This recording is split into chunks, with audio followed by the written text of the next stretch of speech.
যুক্তিবিদ্যার ক্ষেত্রে তোমাদেরকে কিছু গুরুত্বপূর্ণ এমসিকিউ দেবো, আমরা এগুলো নিয়ে এখানে ব্যাখ্যা সহ আলোচনা করব। সো আমাদের দেখো যৌক্তিক সংজ্ঞা কে নিয়ে আলোচনা করে, অর্থাৎ যৌক্তিক সংজ্ঞা আমরা বলছিলাম যে কি যৌক্তিক সংজ্ঞা হচ্ছে কি পদ, অর্থাৎ পদের মধ্যে জাত্যার্থ ব্যক্তার্থ এগুলো নিয়ে আলোচনা করে, অর্থাৎ যৌক্তিক সংজ্ঞা যেটা আলোচনা করে সেটা হচ্ছে কি পদ। তারপর দেখো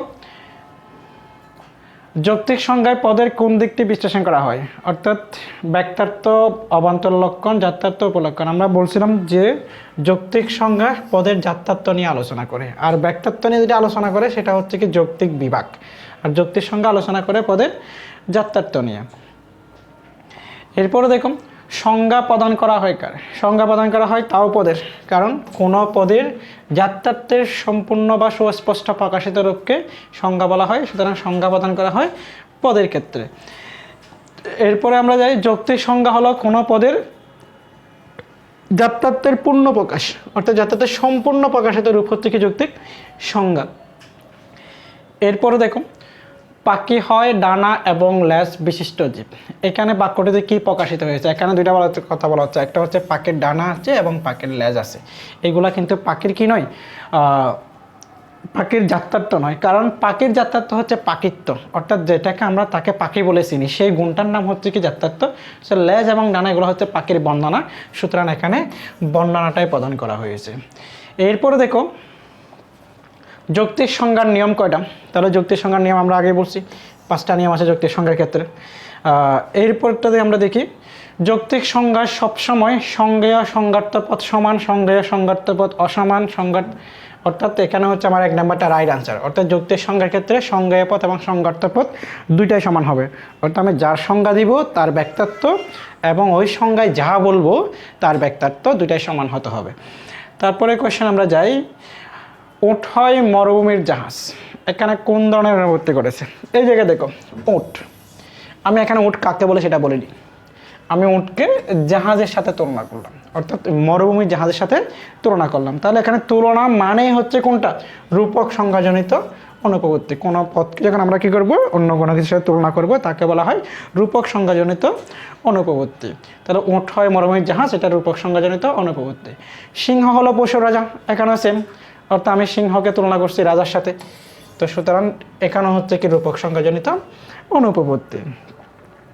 এরপরে দেখো নিচের কোনটি চক্রক সংজ্ঞাজনিত অনুপপত্তি। তো আমরা বলছিলাম চক্রক সংজ্ঞা মানে হচ্ছে কোনটা, যখন একই কথাটাকে বলা হয়, অর্থাৎ একই জিনিসটাকে বলা হবে। যেমন এই জায়গায় দেখো মানুষ এবং মনুষ্য জাতীয় জীব, অর্থাৎ যার মধ্যে মনুষ্যত্ব আছে আমরা তাকে মানুষ বলি, তো এখন মানুষ এবং মনুষ্যত্ব জাতীয় জীব একই কথা বলা হচ্ছে, সুতরাং এটা হচ্ছে কি চক্রক সংজ্ঞাজনিত অনুপপত্তি। এরপরে দেখো বিদ্যালয় একটি পাঠশালা, এই সংজ্ঞায় কোন ধরনের অনুপপত্তি ঘটেছে, বিদ্যালয় একটি পাঠশালা। এখন দেখো যেখানে পাঠদান করা হয় সেটা হচ্ছে বিদ্যালয়, তাহলে পাঠশালায় পাঠদান করা হয় একই কথা, তাহলে বিদ্যালয় এবং পাঠশালা দুইটা হচ্ছে কি একই জিনিস, তাহলে এখন একই জিনিস হলে সেটা হচ্ছে কি চক্রক সংজ্ঞাজনিত অনুপপত্তি ঘটেছে। এরপরে দেখো উত্থান নয় পতন, অর্থাৎ এই যে মাঝখানে একটা কি আছে নয়, নয় যদি থাকে তাহলে সেটা অবশ্যই নেতিবাচক বা নয়ার্থক সংজ্ঞাজনিত অনুপপত্তি। তাহলে এখানে আমার নেতিবাচক থাকলে আমি নেতিবাচক দাগাবো, যদি নয়ার্থক সংজ্ঞাজনিত অনুভূতি থাকে তাহলে আমি নয়ার্থক সংজ্ঞাজনিত অনুপপত্তি দাগাবো। এরপরে দেখো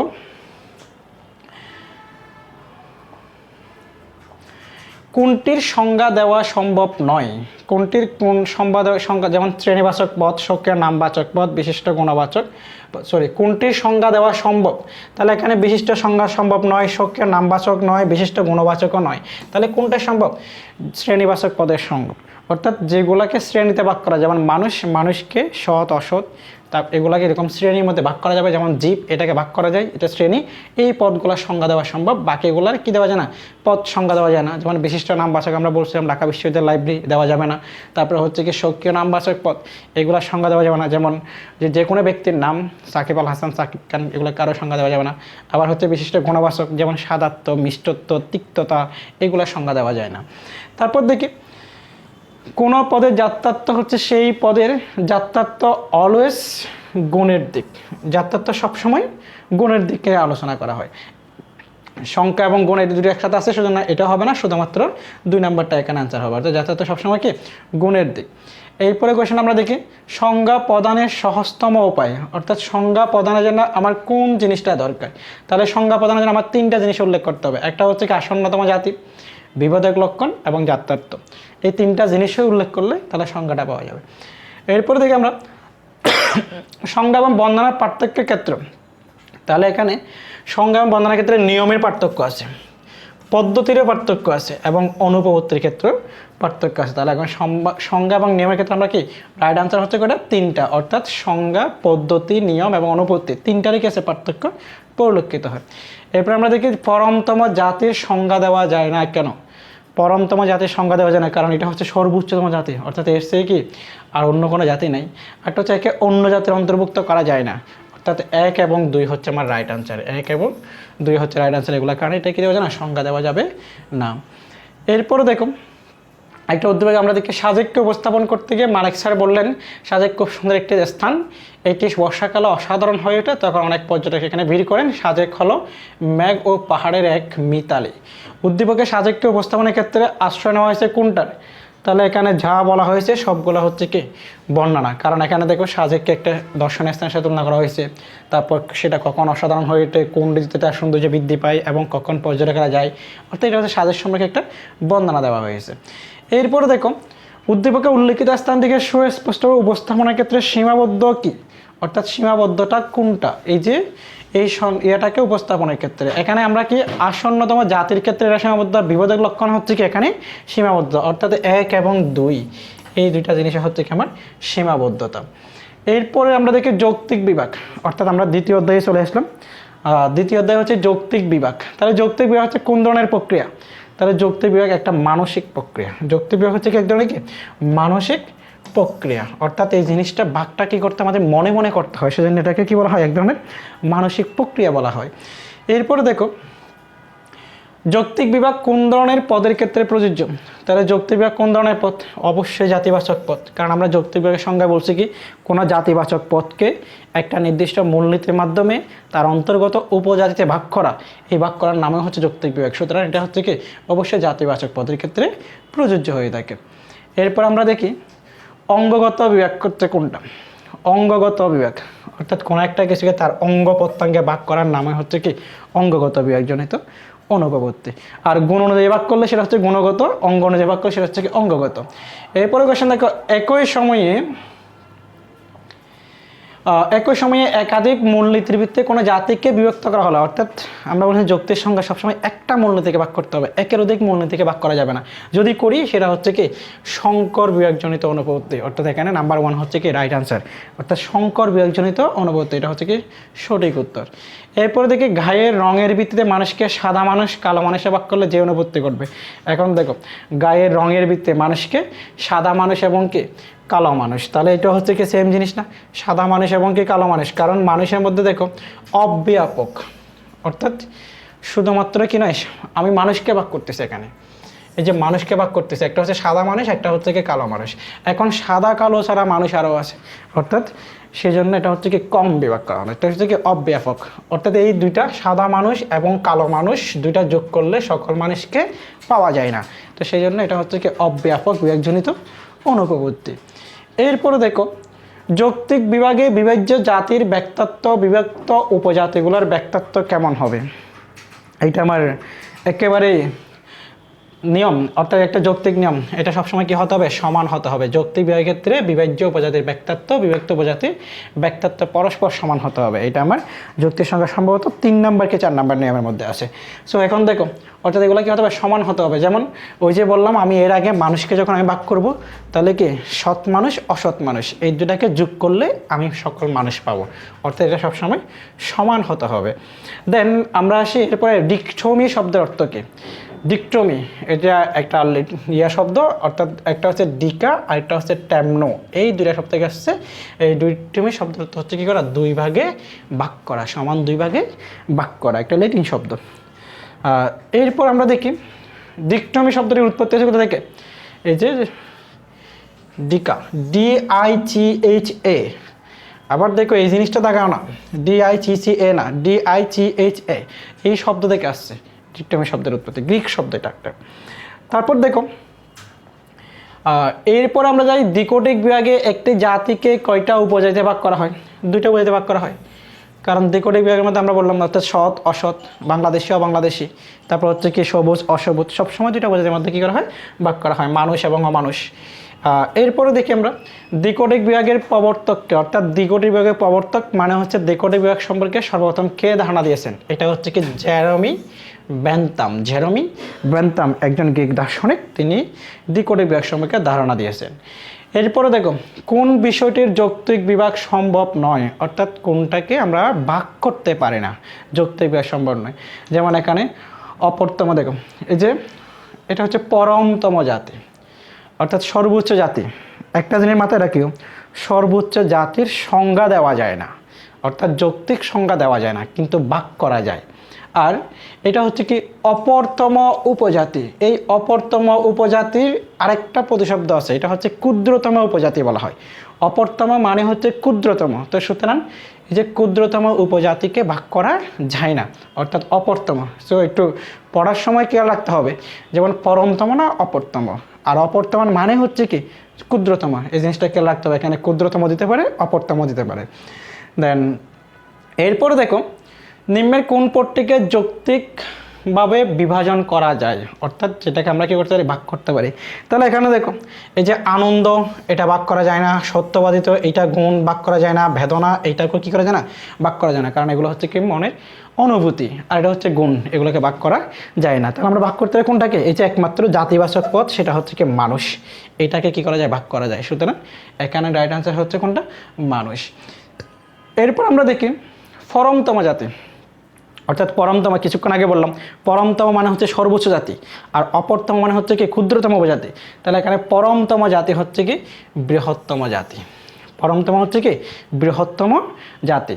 সো এখানে কিন্তু উচ্চতম হবে না, উচ্চতম বলতে আমরা হাইটের দিক থেকে বোঝাই, হ্যাঁ। তো সুতরাং এখানে বৃহত্তম, ঠিক আছে, উচ্চতম কোনো আনসার হবে না, এখানে হবে কি বৃহত্তম জাতি।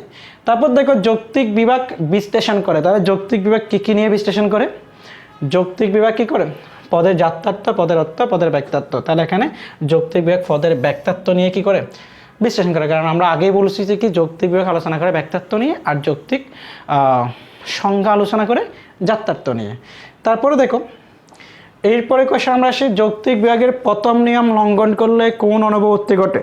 প্রথম নিয়ম হচ্ছে কি একটি মাত্র মূলনীতির মাধ্যমে কী করতে হবে? ভাগ করতে হবে।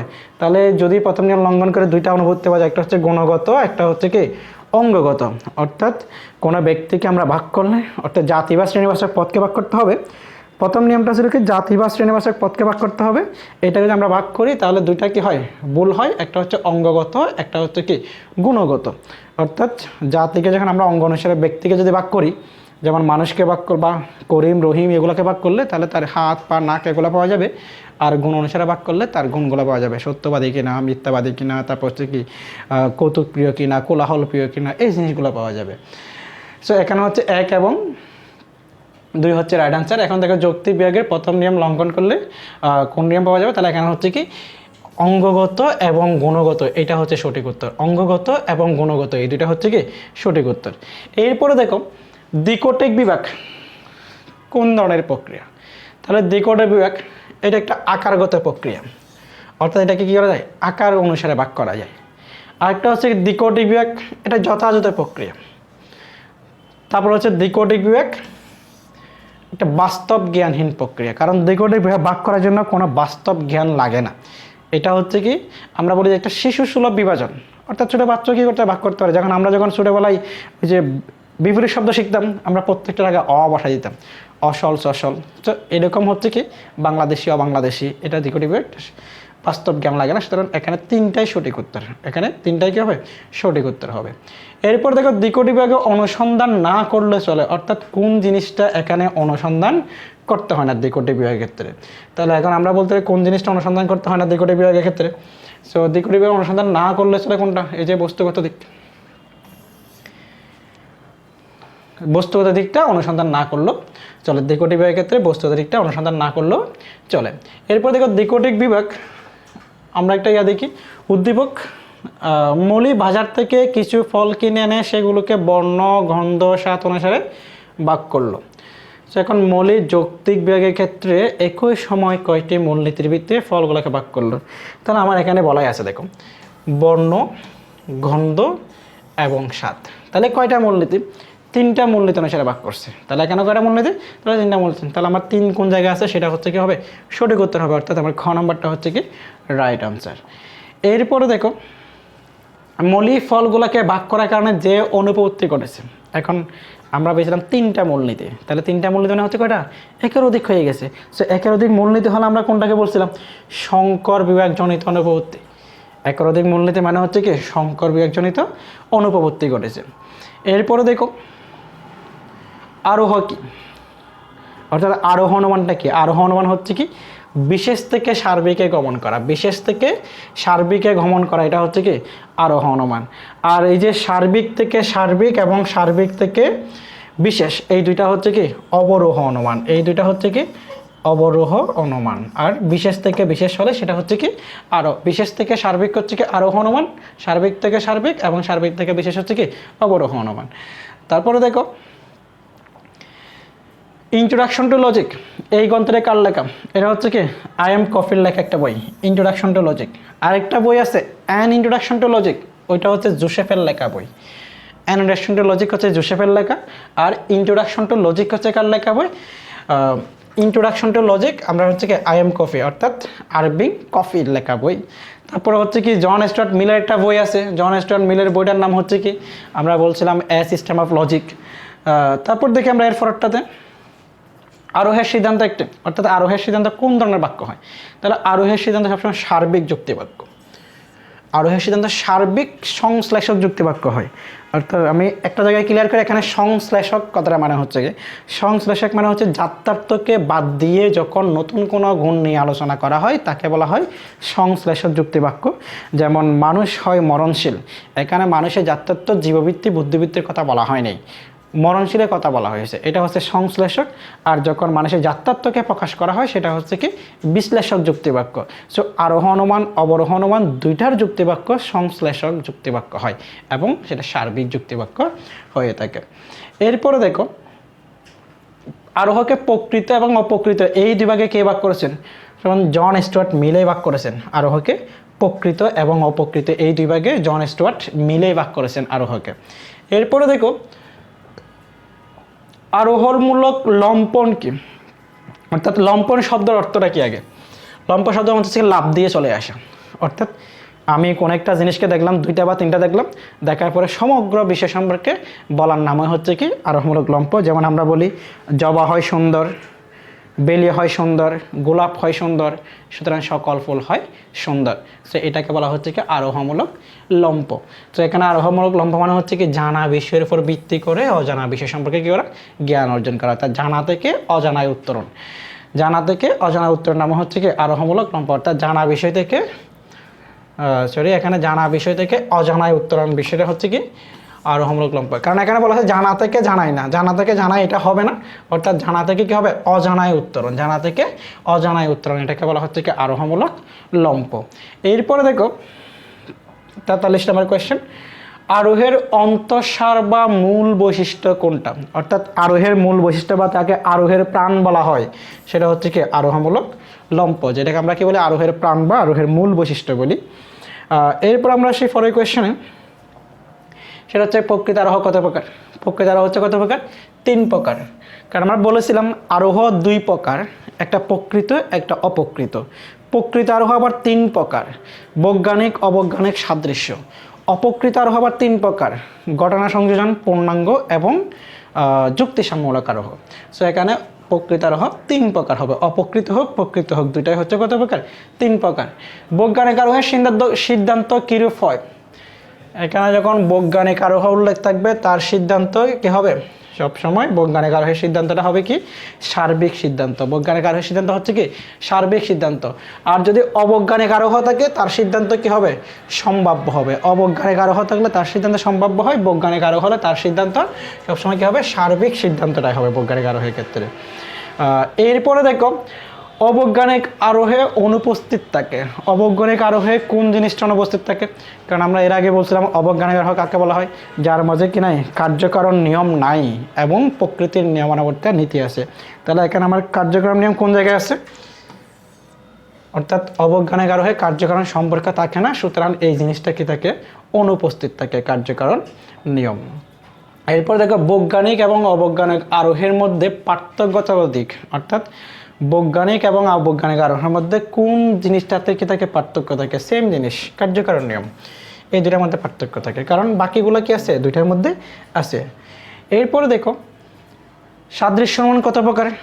সাদৃশ্য অনুমান দুই প্রকার। আমরা পরামর্শ বলছি সাদৃশ্য অনুমান দুই প্রকার। একটা হচ্ছে কি সাধু সাদৃশ্য, একটা হচ্ছে অসাধু সাদৃশ্য। সাধু কোনটা?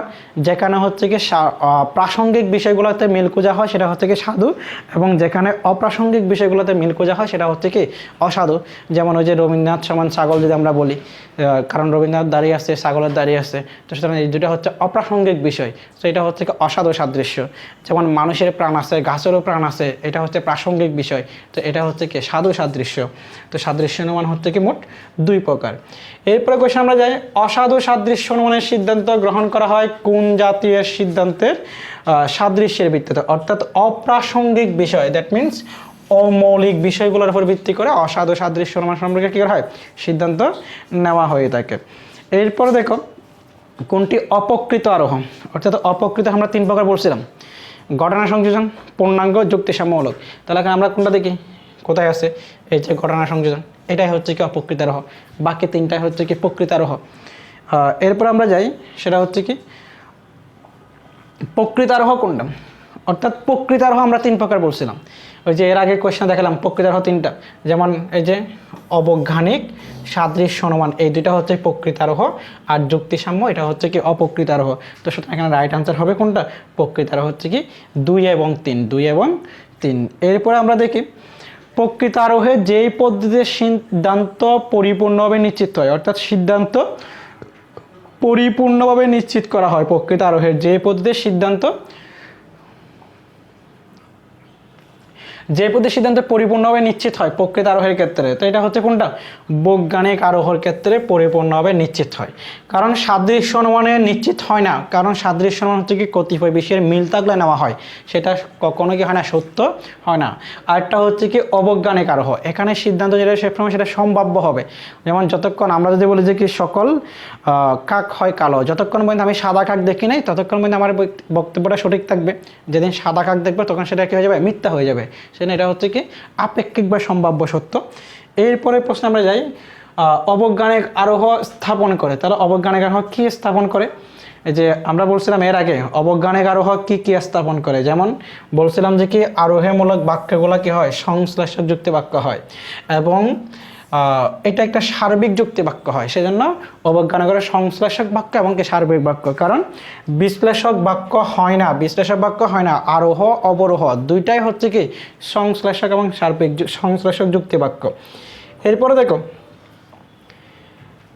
এ যাবৎ যত বানর দেখেছি সবার লেজ আছে, অতএব সব বানরের লেজ আছে, এখানে কোন ধরনের অনুপপত্তি ঘটেছে? অর্থাৎ দেখো আমি যতগুলা বানর দেখেছি সবগুলা কি বানরের লেজ আছে, তাহলে এখানে কোন ধরনের অনুপপত্তি? দেখো একটা হচ্ছে অবৈধ সার্বিকীকরণ, অর্থাৎ আমি যতগুলা বানর দেখলাম সবগুলার কি আছে? লেজ আছে, তো এটা হচ্ছে কি অবৈধ সার্বিকীকরণ, কারণ আমার দেখা বানরটা হচ্ছে কিনা সর্বশেষ বানর নয়, সেই জন্য। আরটা হচ্ছে কি এটা সর্বজন ভ্রান্তনিক, একটা হচ্ছে কি অনিরীক্ষণজনিত অনুপপত্তি, কারণ আমি সবগুলা বানরকে নিরীক্ষণ করা আমার পক্ষে সম্ভব হয় নাই, তো সেজন্য এটা হচ্ছে কি অনিরীক্ষণজনিত অনুপপত্তি। কারণ এখানে এই দুইটা হচ্ছে কি 1 এবং 3 হচ্ছে রাইট আনসার, কারণ 2 নাম্বারটা হবে না সর্বজনীন ভ্রান্তনিক, কারণ সবার মতামত কিন্তু আমি গ্রহণ করিনি, সেই জন্য। তারপর দেখো এরপরটা আমরা যাই অবৈজ্ঞানিক আরোহে কি থাকে? অবৈজ্ঞানিক আরোহে কি থাকে? তাহলে অবৈজ্ঞানিক আরোহের ক্ষেত্রে অবাধ অভিজ্ঞতা থাকে, প্রকৃতির নিয়ম থাকে, এই জিনিসটা থাকে না। অবৈজ্ঞানিক আরোহের ক্ষেত্রে কার্যকারণ নিয়মটাই থাকে না, বাকি দুইটা জিনিস থাকে। তাহলে 1 এবং 2 হচ্ছে কি আমার সঠিক উত্তর, 1 এবং 2 হচ্ছে কি সঠিক। আরোহমূলক লম্প রয়েছে কোথায়? তাহলে আরোহমূলক লম্প সবসময় আমরা বললাম যে কি প্রকৃত আরোহের মাঝে কি আছে? আরোহমূলক লম্প আছে। প্রকৃত আরোহ 3 প্রকার, বৈজ্ঞানিক, অবৈজ্ঞানিক এবং সাদৃশ্য, তাহলে এখানে 3টাই হবে কি সঠিক উত্তর, অর্থাৎ 3টার মধ্যে কি রয়েছে? আরোহমূলক লম্পটা রয়েছে। এরপরে দেখো উদ্দীপকটা আমরা দেখি। পৃথিবী সৃষ্টির পর থেকে আজ পর্যন্ত অসংখ্য মানুষ মারা গেছে, তাই বলা যায় মানুষ মাত্রই মরণশীল। উদ্দীপকে কোন ধরনের আরোহের ইঙ্গিত পাওয়া যায়? অর্থাৎ সকল মানুষ হয় মরণশীল বা মানুষ মাত্রই মরণশীল।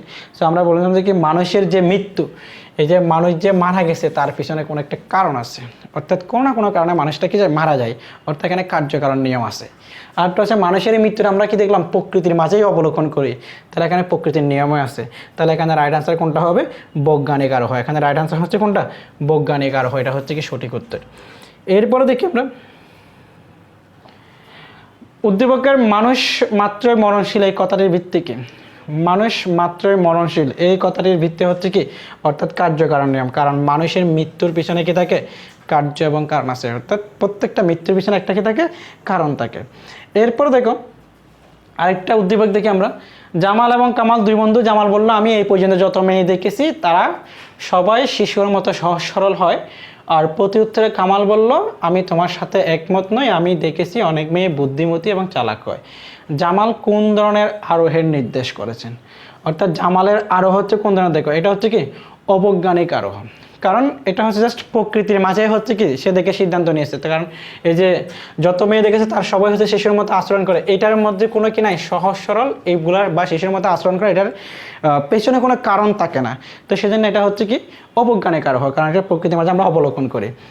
এরপরে দেখো কামাল কিসের উপর ভিত্তি করে জামালের উক্তির ভিন্নতা পোষণ করলো? কামাল কিসের উপর ভিত্তি করে জামালের উক্তির ভিন্নতা পোষণ করলো? এটা হচ্ছে কি অভিজ্ঞতা। কারণ কামালের অভিজ্ঞতা ভিন্ন ছিল, কারণ সে বলছে কি চালাক হয় এবং বুদ্ধিমতী হয়। তো সুতরাং এটা হচ্ছে কি তার অভিজ্ঞতা। তো কারণ এখানে পরীক্ষণ প্রকল্প কার্যক্রম এগুলো হবে না, কারণ পরীক্ষা তো সে করে নাই।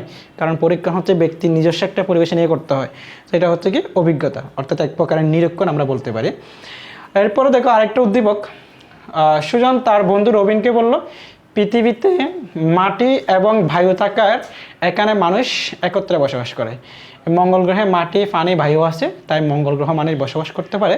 উদ্দীপকের সুজনের বক্তব্যটি কোন আরোহকে নির্দেশ করে? তারা এখানে দেখো পৃথিবীতে মাটি পানি বায়ু, তাহলে মঙ্গল গ্রহে মাটি পানি বায়ু, তাহলে তিনটা বিষয়ের মধ্যে মিল খোঁজানো হয়েছে। তাহলে এটা হচ্ছে কি সাদৃশ্য অনুমানক আরোহ, অর্থাৎ এটা হচ্ছে কি এক ধরনের সাদৃশ্য অনুমান। আমরা জানি যে সাদৃশ্য অনুমান কাকে বলছি? যদি কতিপয় বিষয়ের মধ্যে মিল এবং অমিল খোঁজা হয় সেটাকে আমরা বলি কি সাদৃশ্য অনুমান। এখন এরপর আমরা দেখি এরপরে কোয়েশ্চেনটা, এটা কোন ধরনের আরোহের বৈশিষ্ট্য?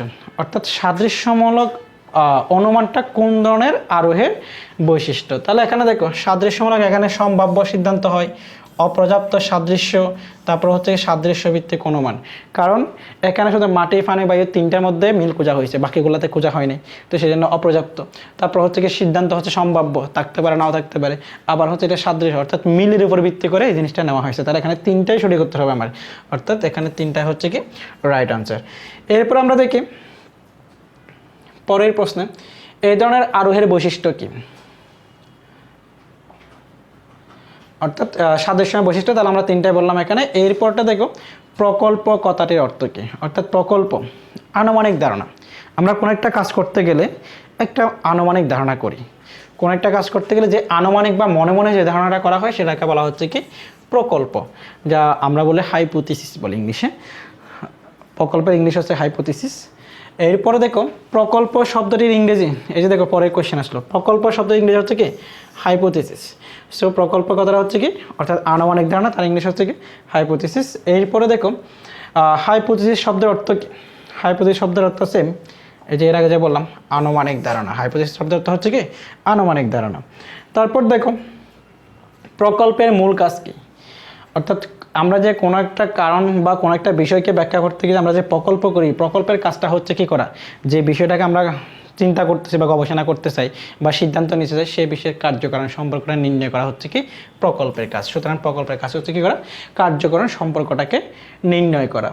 এরপরে দেখো প্রকল্পের সর্বশেষ স্তর, অর্থাৎ প্রকল্পের 4 ধরনের স্তর আছে। একটা হচ্ছে কি করা, ঘটনা নিরীক্ষণ করতে হবে, ঘটনা নিরীক্ষণ করতে হবে 1 নম্বর স্তর।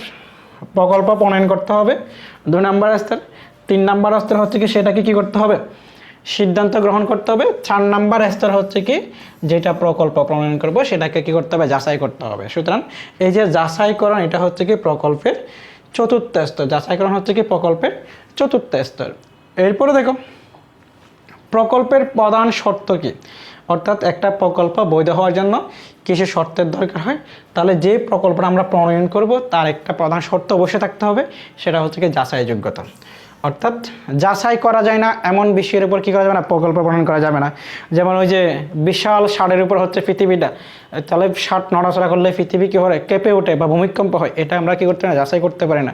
তারপর হচ্ছে কি এই যে মামা বাগিনার ধন্দের কারণে চন্দ্র গ্রহণ হয়, এটা আমরা কী করতে যাচাই করতে পারি না, সেইগুলা কি যাচাইযোগ্য নয়। সুতরাং প্রধান শর্ত হচ্ছে কি যাচাই যোগ্যতা, যেটাকে আমরা যাচাই করতে পারি। এরপর দেখো প্রকল্পের স্তর কয়টা, তাহলে কিছুক্ষণ আগে বললাম 4টা হচ্ছে কি প্রকল্পের স্তর।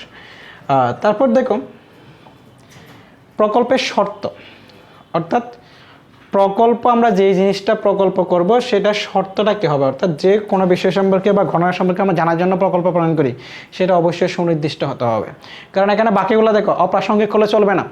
যেমন জনসংখ্যা বেশি হওয়া মানে হচ্ছে কি করা, ওই যে শিশু নিখোঁজের কারণ হচ্ছে কি ভূতে নিয়ে যাওয়া, এটা হচ্ছে অপ্রাসঙ্গিক।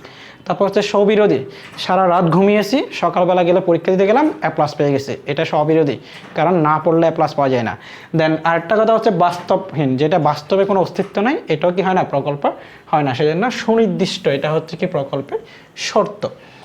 এরপরে দেখো কোন ধরনের প্রকল্প কোনো ঘটনার সঠিক ব্যাখ্যা দিতে পারে না, কোন ধরনের প্রকল্প কোনো ঘটনার সঠিক ব্যাখ্যা দিতে পারে না, এটা হচ্ছে কি অস্পষ্ট প্রকল্প, যেটার কি নয় আমাদের কাছে স্পষ্ট নয়, সেটা কোনো ঘটনার ব্যাখ্যা দিতে পারে না। এরপর আমরা দেখি নিচের কোনটি বৈধ প্রকল্পের শর্ত, অর্থাৎ একটা প্রকল্প বৈধ হওয়ার জন্য তার কিছু শর্তাবলী আছে, আমাদের বইয়ের মধ্যে আছে বৈধ প্রকল্পের অনেকগুলো শর্ত আছে, তার মধ্যে হচ্ছে কি এখানে বৈধ প্রকল্পের শর্ত হচ্ছে কোনটা, বাস্তব কারণ, অর্থাৎ প্রকল্পকে অবশ্যই বাস্তব কারণ ভিত্তিক করতে হবে, এটাকে বলা হচ্ছে কি বৈধ প্রকল্পের শর্ত। এরপর আমরা দেখি যাচাইকরণ কত প্রকার, তাহলে যাচাইকরণ আমরা বলছিলাম কত প্রকার, যাচাইকরণ হচ্ছে 2 প্রকার, একটা হচ্ছে কি প্রত্যক্ষ যাচাইকরণ, একটা হচ্ছে পরোক্ষ যাচাইকরণ। যাচাইকরণ একটা প্রত্যক্ষ, একটা হচ্ছে কি পরোক্ষ। তারপর দেখি আমরা যাচাইকরণ কত প্রকার, তারপর হচ্ছে বাস্তব কারণ, এটা বাস্তব কারণ কি, অর্থাৎ বাস্তব কারণ হচ্ছে কোনটা, যেটা হচ্ছে কি আমরা এখানে কি কি দেখতে পারি, যেমন প্রকৃত কারণ, বাস্তব কারণ মানে হচ্ছে কি প্রকৃত কারণ, কোনো ঘটনা যখন প্রকৃত কারণটাকে বের করে এটার নাম হচ্ছে কি বাস্তব কারণ। এরপর আমরা যাই সূর্য পৃথিবীর চারদিকে ঘুরে, এটা কার মতবাদ ছিল, সূর্য পৃথিবীর চারদিকে ঘুরে, এটা টলমি, অর্থাৎ এটা যখন ওই যে এরপরে কোপার্নিকাস ভুল ছিল সেটা যখন প্রমাণ করতে পারে না, তারপর টলমি এসে তারপর সেটাকে করে দিল, প্রমাণ করে দিল। সূর্য অর্থাৎ সূর্য হচ্ছে কি করে পৃথিবীর চারদিকে ঘুরে, এটা টলমি ছিল, কোপার্নিকাস বলেছিল যে কি পৃথিবীটা সূর্যের চারদিকে। অর্থাৎ এখানে দেখো কোপার্নিকাস যে কথাটা বলছে সেটা হচ্ছে কি সূর্য এক জায়গায় স্থির, তার চারদিকে পৃথিবী ঘুরে। টলমি বলেছিল সেটা হচ্ছে কি সূর্যটা পৃথিবীর চারদিকে ঘুরে। তারপর আমরা দেখি এরপরে প্রকল্পের প্রধান কাজ কি, অর্থাৎ প্রকল্পের প্রধান কাজ, এটা আমরা কিছুক্ষণ আগে ব্যাখ্যা করলাম, সেটা হচ্ছে কার্যকারণ সম্পর্ক নির্ণয় করা। প্রকল্পের প্রধান কাজ হচ্ছে কি করা, কার্যকারণ সম্পর্ক নির্ণয় করা। তারপর দেখো কাজ চালানো প্রকল্প কাকে বলা হয়, অর্থাৎ কাজ চালানো প্রকল্প কোনটা, সাময়িক প্রকল্প, অর্থাৎ কোনো কাজ আমরা চালানোর জন্য যখন আমাদের হাতে কোনো কিছু থাকে না, যেমন আমরা বললাম যে কি বিদ্যুৎটা কি, তাহলে বিদ্যুৎ কি সেটা আমি বলতে জানি না, তাহলে হচ্ছে বিদ্যুৎ এক ধরনের তরল পদার্থ, সুতরাং আমি তরল পদার্থে কাজটা চালাবো, এটার নাম হচ্ছে কি কাজ চালানো প্রকল্প। এরপরে দেখো প্রকল্প, তাহলে প্রকল্প হচ্ছে কি এক ধরনের আনুমানিক ধারণা, দেন হচ্ছে কি এখানে দেখো জটিল ধারণা, নিশ্চিত ধারণা, আনুমানিক ধারণা, তাহলে এগুলো একটাও না, তাহলে প্রকল্প হচ্ছে কি এক ধরনের আনুমানিক ধারণা, তাহলে 3 নাম্বারটা হচ্ছে আমার কি সঠিক উত্তর। এরপর দেখো প্রকল্পের শর্ত, তাহলে দেখো প্রমাণযোগ্যতা, স্পষ্টতা, সুনির্দিষ্টতা, এই 3টাই হচ্ছে কি প্রকল্পের শর্ত, এই 3টা থাকতে হবে, সুতরাং এখানে 3টাই হচ্ছে কি সঠিক উত্তর। এরপর আমরা দেখি প্রকল্পকে বৈধ হওয়ার জন্য তাহলে কি কি লাগবে, সুনির্দিষ্ট হতে হবে, বাস্তব কারণ ভিত্তিক হতে হবে এবং প্রমাণযোগ্য হতে হবে, অর্থাৎ 3টা এখানে যে দেওয়া আছে এই 3টাই লাগবে একটা প্রকল্পকে বৈধ হওয়ার জন্য, সুতরাং আমরা এখানে বলতে পারি কি 3টাই হচ্ছে কি সঠিক উত্তর। এরপরটা দেখো বাস্তব কারণ, অর্থাৎ বাস্তব কারণ হচ্ছে কোনটা, দেখো বাস্তব কারণ মানে হচ্ছে কি সত্য, অর্থাৎ যেটা কি আছে অস্তিত্বশীল কারণ আছে, যেটা অস্তিত্ব আছে এবং যেটা সত্য, এগুলোকে আমরা কি বলি বাস্তব কারণ বলি। স্ববিরোধী কারণ এটা কি হয় না, বাস্তব কারণ হয় না, এটা হচ্ছে কি আত্মবিরোধী, অর্থাৎ কোনো একটা কাজের উল্টা কাজ করানো, এটা কি বাস্তব কারণ হতে পারে না। এরপরে দেখো একটা উদ্দীপক শিশুর নিয়মিত পড়াশোনা করে বিদ্যালয়ে উপস্থিত থাকে তবু সে পরীক্ষায় ফেল করে, এই জন্য তার বন্ধু বলল নিয়মিত পড়াশোনা করার কারণে শিশির ফেল করেছে। শিশিরের বন্ধুর বক্তব্যটা কি? তাহলে কিছুক্ষণ আগে যে বললাম ওই যে স্ববিরোধী বা আত্মবিরোধী, স্ববিরোধী মানে হচ্ছে কি আত্মবিরোধী, কারণ পড়াশোনা করলে সে কি ফেল করতে পারে না, এটা হচ্ছে কি আত্মবিরোধী সিদ্ধান্ত বা আত্মবিরোধী, সুতরাং এটা হচ্ছে কি আত্মবিরোধী। এরপরে দেখো প্রতিফলিত বক্তব্যটি গ্রহণযোগ্য নয় কেন, অর্থাৎ তার বন্ধুর বক্তব্যটা কেন গ্রহণযোগ্য নয়। সো এখানে আমরা কি বলতে পারি তার বন্ধুর বক্তব্যে, দেখো প্রতিফলিত বক্তব্যটি গ্রহণযোগ্য নয় কেন, একটা হচ্ছে নিয়ম বিরোধী, একটা হচ্ছে অযৌক্তিক, একটা হচ্ছে কি অপ্রাসঙ্গিক, অর্থাৎ এটা হচ্ছে কি নিয়ম বিরোধী এবং এই জিনিসটা হচ্ছে কি অযৌক্তিক, সেজন্য আমরা কি এটা করতে পারি না, অর্থাৎ এটা হচ্ছে কি তার আত্মবিরোধী প্রকল্প, সেজন্য। এরপরে দেখো ব্যাখ্যার উৎস কি, কোন একটা অস্পষ্ট বিষয়কে জানার জন্য আমরা ব্যাখ্যা করি, তারপর হচ্ছে দুর্বোধ্য বিষয়কে সহজ করার জন্য আমরা কি করি ব্যাখ্যা করি।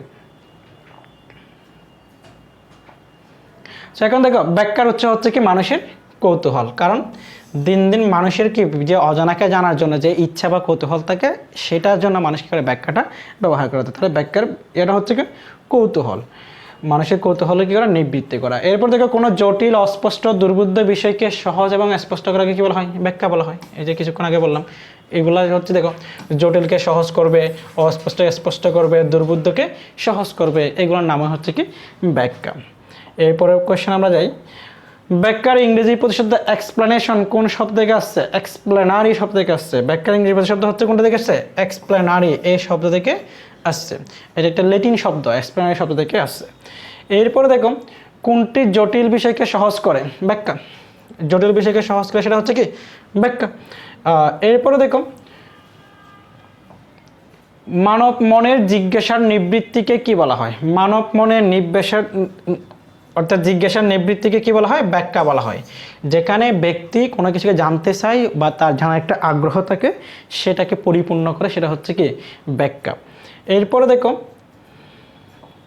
কোনটি ব্যাখ্যার কাজ নয়, কম ব্যাপক থেকে বেশি ব্যাপকে যাওয়া, অস্পষ্টকে সুস্পষ্ট করা, ভাষাকে আকর্ষণীয় করা, ভাষাকে গ্রহণযোগ্য করা, অর্থাৎ ব্যাখ্যার কাজ নয় কোনটা, এটা হচ্ছে কি কম ব্যাপক থেকে বেশি ব্যাপকে যাওয়া, এটা কিনা ব্যাখ্যার কাজ নয়।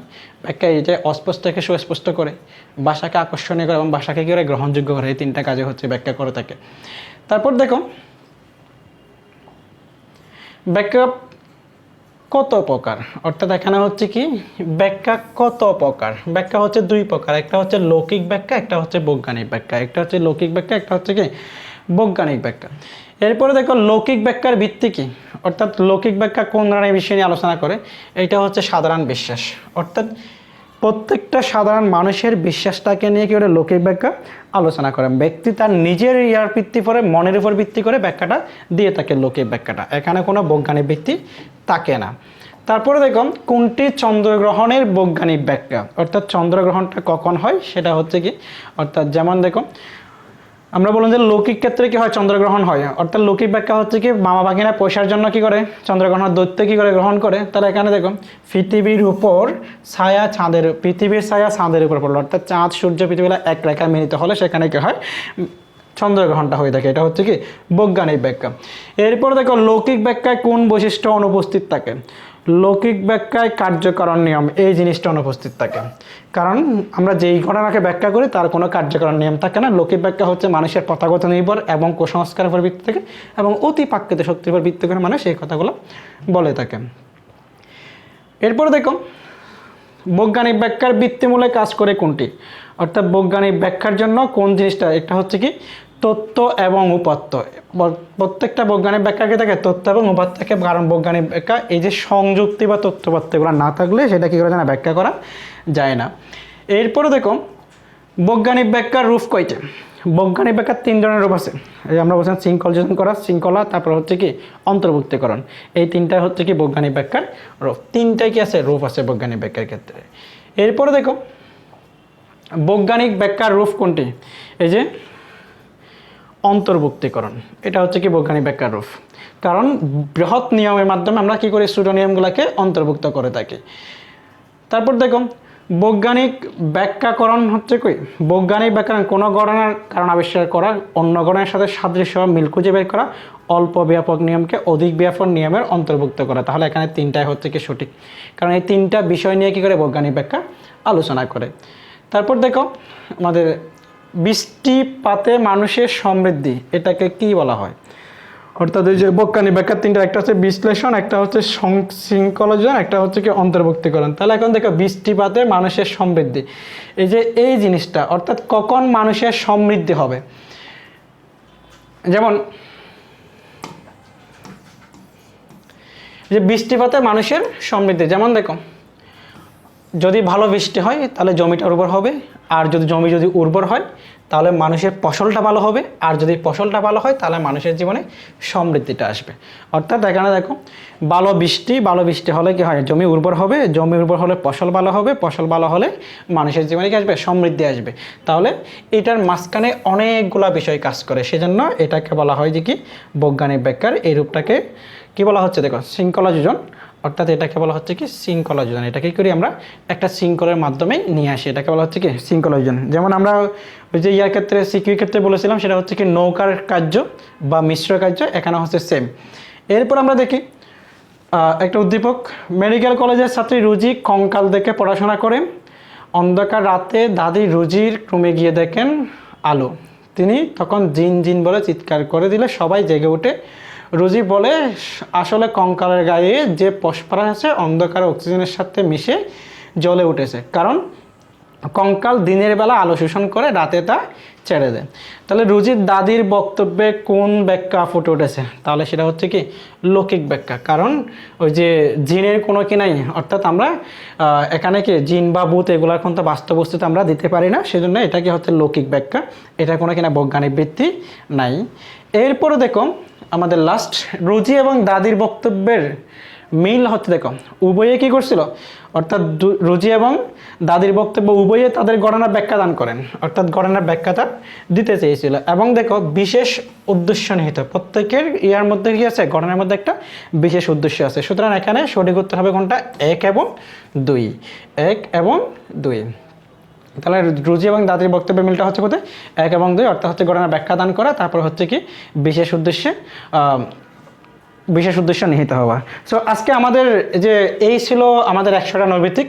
সো আশা করি তোমাদের এখান থেকে কমন আসবে। সো তোমরা একটু ভালো করে প্রিপারেশান নাও, জিনিসগুলো আমাদের ভিডিওগুলো দেখো, আর সবাই পরীক্ষাটা ভালো করে দাও। সবার জন্য শুভকামনা থাকলো। আসসালামু আলাইকুম।